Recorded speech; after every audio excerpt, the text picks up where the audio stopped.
pour l'atelier de ces 2 jours. C'était pour l'écriture journalistique, pour nous montrer comment écrire un contenu pour les interviews que nous faisons sur le terrain.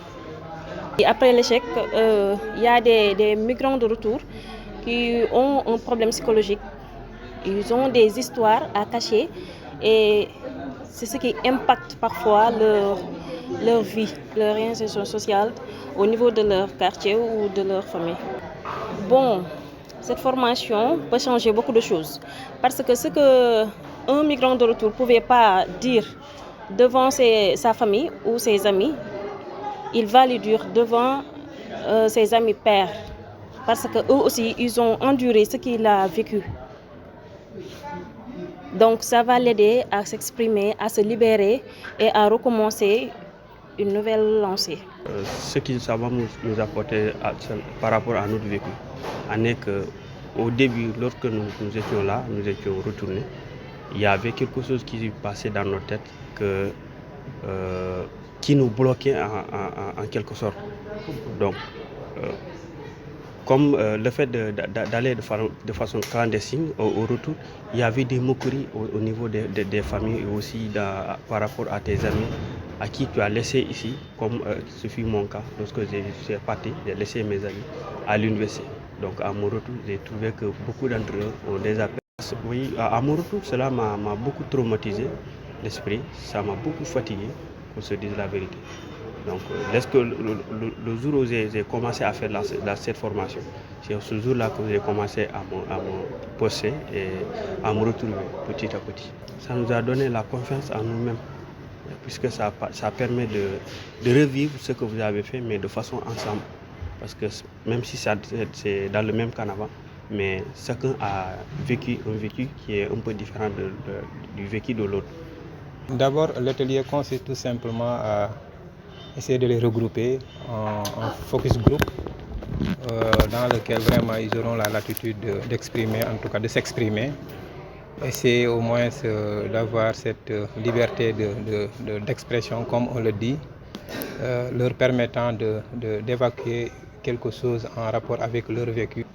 D'abord, quand on parle de santé mentale, c'est vrai que quelque part les yeux sont braqués sur un certain nombre de facettes. Voilà, donc cette santé mentale-là, quand on parle de santé mentale, c'est pas forcément que l'individu est malade.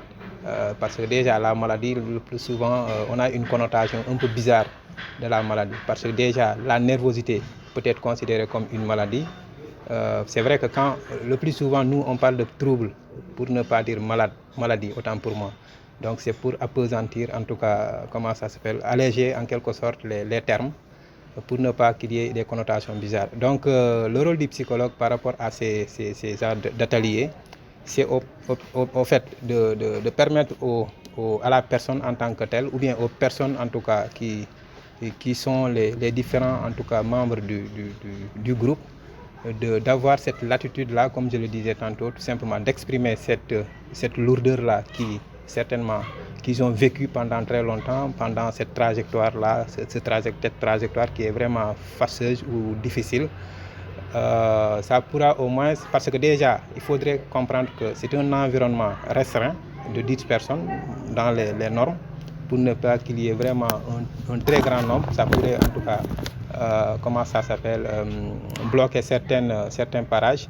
Donc du coup, cette activité-là, comme je le disais tantôt, ça permettra tout simplement à l'individu de se libérer, de se connaître à travers tout simplement son discours, mais aussi à travers le discours des autres. Parce que déjà, non seulement on se sent en sécurité quand on est avec les semblables, mais aussi on aura en tout cas cette latitude-là, cette liberté-là d'exprimer tout ce que l'on a vécu, mais aussi dans le discours de l'autre, ça nous soulage davantage, parce que déjà on comprendra davantage que ce que moi je vis, je ne suis pas le seul à le vivre. J'ai des copains ou bien quelques membres du groupe qui ont vécu vraiment les mêmes expériences, et donc je n'ai pas vraiment à me faire par rapport à tout cela.